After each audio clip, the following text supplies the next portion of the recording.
Both managers are kind of in a similar position at the moment. Speaking about Solskjær first, do you think he is going to be given time? The Glazers realise that if they get rid of Solskjær too quick, whatever small amount of good feeling they have between them and the fans will go pretty quickly. It's Chelsea as well. It's not just Frank Lampard. We've got Claude Makélélé back in the group. Petr Cech. The band is back together. I'd love to go see that band. We all know that the drummer would be on point. What is great about Chelsea right now? Youth. Tammy Abraham, Mason Mount, Reece James. They'll all get a chance this season. Hello and welcome to Goals Preview Show. I'm Jay Legate and I've been sat here all summer waiting for football to come back, and lo and behold, here we are. We're starting our Premier League previews with Man United against Chelsea. It's the opening weekend of the season and I'm joined by the two club's correspondents. First of all, Kinsella, hello there. Hi. Yes, we're back. Yes, we're back. Big one. Big one. And Kris Voakes, how you doing? Very good. Hopefully better than ever from a Man United point of view. Well, we'll start there, as you're closest as well. It's been a pretty good summer pre-season-wise for Man United, for those people who haven't maybe been keeping up to date with how things are and, have been on holiday just waiting to get back for now. If they've been away all summer, they probably think that everything's horrendous and United are as poor as they were at the end of last season. Probably the truth is that they've done some progressing over the summer in terms of the players that they've signed. They've had a very clear model and they've gone with it, and they've brought in Daniel James, Wan-Bissaka and Harry Maguire. All of them should be able to go in with pretty much no teething space, no time having to work their way into the English game like they've had with many of their signings in recent years. 6 wins out of 6, if you count penalty shootout wins. Well, you do, because what else are you going to do? Apparently, but they're only worth 2/3. So they didn't quite win the International Champions Cup, but near enough. So if it were to be a trophy, you only get 2/3 of that trophy? Probably. That's Benfica, they won it. If you want 2/3 of their trophy. But no, United played a really different style of football. They were much higher pressing in pre-season. They were much more energetic, much more vibrant, and that's exactly what Ole Gunnar Solskjær brought in at the start of his reign last year. They just didn't have the legs for it at the end of the season. The way that they've trained this summer has apparently got a few players backs up, depends who you speak to. Some of them have said we've absolutely loved it, it's exactly what we've needed and we haven't had it for a few years. And it certainly looks that way, given the way that United's performances for the most part and the results have come through in pre-season. We'll come back to who has been rubbed up the wrong way potentially a little bit later on. But looking at Chelsea's pre-season, only one loss, I believe. One loss, 2 draws, 4 wins. But yeah, I mean, they've looked quite positive, scoring a lot of goals. Eden Hazard's has left for Real Madrid, and they've found goals in other players. Mason Mount, Ross Barkley have been the top scorers in pre-season. 4 goals for Barkley, 3 for Mason Mount. Those two have been really the standout performers. But Frank Lampard's got to work with what he's got, and Christian Pulisic's come in. The US international seems to have embedded himself really quickly. He took a very short holiday after the Gold Cup where USA got to the final, and he shortened his holiday to get in there and work with Frank Lampard. Lampard loved that, and he's done quite well as well. 2 goals for him. So yeah, I mean, Chelsea are going to change the style of play as well. What do you make of the way he's going to sit in that system? He'll play left wing, I think. He'll play most of the games as well. I think he'll be a key player. 58 million, you expect that, but there's going to be a lot of eyes on him. He's only 20 years old, but Chelsea need him. They need him to come good straight away because, they're going from Hazard, who, provided double figures for goals and assists last season. Nobody else did that in either category for Chelsea last season, and they've got to find something else somewhere else, and Pulisic's got to deliver right away, and he will play a lot. Hudson-Odoi's injured, Willian's still out, so Pulisic is going to be right in there for the first game of the season against Man United. It's got a big pressure on them as well, given that he's the only signing, really. Yeah. Well, they've had their own trouble. Yeah, exactly, and it's hard enough anyway replacing Hazard.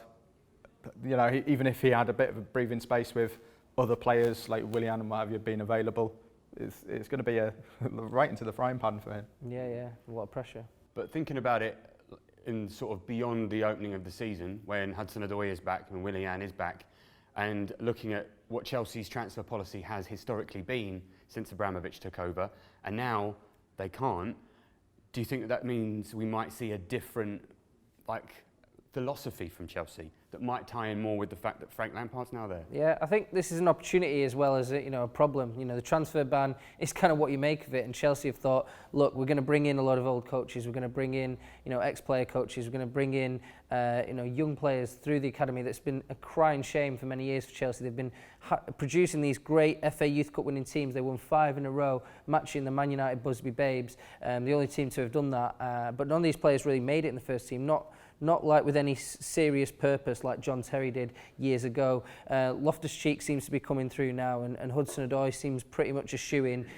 He's set to renew his contract. So there's signs that Chelsea is starting to look to the academy, and they need to look to a model as well to compete with Man City and Liverpool. Those two teams being so successful as sort of gave Chelsea emphasis to reimagine things and change the way they do things, because they can no longer dominate in the transfer market. They can no longer buy a player that from Man City or beat Man City to a signing. So they have to do things another way. And what is great about Chelsea right now? The youth. Tammy Abraham, Mason Mount, Reece James, they'll all get a chance this season coming from the loan group into the first team. They're new signings. You also got Batshuayi and Kurt Zouma will be part of Chelsea's first team squad as well. Both managers are kind of in a similar position at the moment. Speaking about Solskjær first, he spent money this summer, and we'll get to the signings a little bit in a bit more depth in a minute. But do you think he is going to be given the necessary time to implement his changes? I think that the Glazers realise that if they get rid of Solskjær too quick, then whatever whatever small amount of good feeling they have between them and the fans will go pretty quickly. Solskjær is one of the biggest legends you can get at Manchester United because of that goal in 1999, because of the way that he held himself as a United player. So they've got to be really careful, even if they have a difficult start to the season, which I don't think they necessarily will. I think they'll do okay. But if they had a bad start to the season, I think it would be more likely that Solskjær would do the kind of honourable thing, the way that he did at Cardiff. He walked away when he said that this isn't working and it's not quite what any of us want. I think that could be an eventuality if things start to go wrong at United. In terms of the Glazers pulling the trigger, I think it's one that they have to be really, really careful about. Interesting. Whose back has been put out most, would you say, by the change? Not necessarily too many. I think there was just initially a bit of a moan about the fact that they were having to work during pre-season because notoriously in the last holiday. Yeah, quite. Notoriously over the last few years, it's been a bit too easy in pre-season, and just people that have been watching them in the workouts and stuff over the tour in Australia and Asia have been saying this is very different to what they've had the last few years. They used to go out to LA and do a bit of hard work, but largely kind of be working on tactics and stuff. Solskjær had them back at Carrington for a week, ran them into the ground. He took them to Australia, he ran them into the ground, and he wanted to get that fitness up. And he's got the perfect comeback. If anybody complains about it, look at the end of last season. There was no legs in this side. We need that to compete at the top end of the Premier League. Looking at that, we know that Solskjær had the back end of last year to sort of bed himself in. Lampard didn't have that. What will he change structurally within the performance on a sort of week-to-week basis that the fans will see? Performance-wise, very similar to Manchester United actually. 4-2-3-1. They've been playing in pre-season primarily, but they're going to be adaptable. So they've been playing with a midfield diamond as well. They've got a lot of very good central midfielders that they're going to try and fit into a system. They've got 3 strikers instead of 2, so that means that it's quite a lot more of a battle for the shirt, and they can play the front 2 now next season. So there's a lot of that. You will see Chelsea adapting to opposition, so they might look at this Man United game and think, what are Man United going to do? We're going to try to counteract it. And Maurizio Sarri would never have done that. And players last season thought that was a bit ridiculous because teams are coming up against Chelsea, just putting a man on Jorginho. So many teams did that, and so many teams were successful doing that, just blocking either the passing lanes or just putting a man marking job on Jorginho. So that won't happen this season, and it seems like Jorginho is actually thriving. He's been quite good in pre-season, so everyone's saying that he can only play for one manager. Not true. So yeah, we've got Chelsea just going to be, a bit more, almost a bit more of an English philosophy. Not many big teams have had English coaches at this level, and the whole coaching staff is English, all ex-Chelsea as well. It's not just Frank Lampard. We've got Claude Makelele back in the group, Petr Cech. The band is back together, they say, and that's kind of exciting people. So we'll see. Maybe it's an idealistic thing, but I think sometimes in football it's good to be idealistic. Sometimes try to be romantic. Manchester United certainly are, and now Chelsea doing the same thing. I'd love to go see that band. I know. We all know that the drummer would be on point. As for the rest of it, I just don't know. Well, imagine a staff game versus the first team. It'd be quite a tasty game, wouldn't it? Wow, yeah. Makelele, Petr Cech. I reckon Makelele can still get down. Yeah, definitely, yeah. So, you've got just people that are being admired throughout the club, and not the academy's going to be really integrated into Chelsea as well next season. So if there are a few injuries, expect academy players to play, whereas Maurizio Sarri didn't watch a single academy game last season, which just sent really bad morale throughout the sort of youth levels of the club, and it could have caused them to lose players, including Hudson Odoi. That's going to change the philosophy from the younger players, surely, when they look at that and they think, oh, actually, now there is... You're telling me I saw more Chelsea academy games last season by going to one than Maurizio Sarri did? Yeah, exactly. There you go. That's the kind of depth that we have here at Goal. Our approach is second to none. We're watching more Chelsea games than the Chelsea manager. I think it's great as well that Chelsea have got so many young players with somebody like Frank Lampard as manager, because they will love playing for Frank Lampard because he's Frank Lampard. And it was similar at Derby last season. He had players like Mount and he had Harry Wilson, and he kind of built a team around their brilliance in attack. And he seemed to really get the best out of them. It was almost like he was one of them. They'd be bouncing at the end of a game, and like they really bought into the fact that they were playing for Frank Lampard. And I think he'll probably get a lot of that at Chelsea as well. We've mentioned Mount quite a lot today. Obviously, he was on loan at Derby last season with Frank Lampard. You actually spoke to him not long ago with Goal. For those people that don't know much about him, can you just give an idea of what people are going to expect? Well, the interesting thing about Mason Mount is that he's something that the English football's been maybe lacking for a while. We had Jack Wilshere, but he's always injured. But he's kind of a very technical, nippy, little midfielder. He's quite small in stature, not a typical kind of player we produce in English football, but we're starting to get more and more of these technical players coming through. And Mount very much is that kind of guy who finds a final ball. He emulates Lampard as well, and he's very interested in finding those runs, very intelligent runs, just trying to arrive in the box at the right time to score a goal. So he scored 3 goals in pre-season, which is the second most after Ross Barkley. And I think that those midfielders might thrive. Chelsea are lacking goals after losing Hazard. The strikers might not score enough, which is going to be the big question mark. So goals from midfield are going to be huge. And Mount, Barkley, and the wingers, they all need to get a lot of goals next season. Goals from midfield are going to be huge for a team with Frank Lampard as manager. It's poetic, really. But it's true for Chelsea right now. Look at the strikers. You might see a central midfielder score more goals than their main striker, which wouldn't surprise me at all. No, it's true. It's happened before. Man United haven't gone internal with the players that they've looked to bolster their ranks with this season. Everyone was raving about Wan-Bissaka last season, saying that he was one of the hottest properties this summer. So we're quite aware of his capabilities. James less so, maybe. Could you just give us a bit of background about what United fans can expect from him? Yeah, he loves a bit of space, and he can create it himself as well, which is a great thing. But I think the one difficulty often when you bring a player like Daniel James from a club, it doesn't have to be a club in the Championship with Swansea, even from a mid-table Premier League club, you're going to get more space in behind when you're playing for a lesser club than the likes of Manchester United. And my worry with him was, how is he going to do when there's going to be opposition defences retreating? How is he going to make the space for himself? He can do that. He's played largely on the right when he's played in pre-season, and that is an area where United might, swap and change a little bit to start the season to get the right blend. So he might well get his chances early in the season, and he doesn't care one jot about taking players on. Really fearless, all the pace in the world. It's the first thing that Ryan Giggs says about him, and when Ryan Giggs is praising you for your pace and fearlessness, then you're not doing too bad. And I think he's going to be a really exciting addition. Not necessarily making a big impact in the immediate future, the first half of the season, maybe not necessarily in the first season at all, but I think he's got a decent future at Man United ahead of him, definitely. Interesting. And also the most expensive defender ever in the world, Harry Maguire, has joined Man United as well. Yeah. Must have taken up quite a lot of your summer. How do you feel about... A fair while. What do you think about he's going to do in that back four? a lot of people, obviously everyone's talking about the fee. They're talking about an £80 million fee that doesn't come out of their pocket, so why are they bothered? The point is, he's a big upgrade on what United had, and they needed that big upgrade.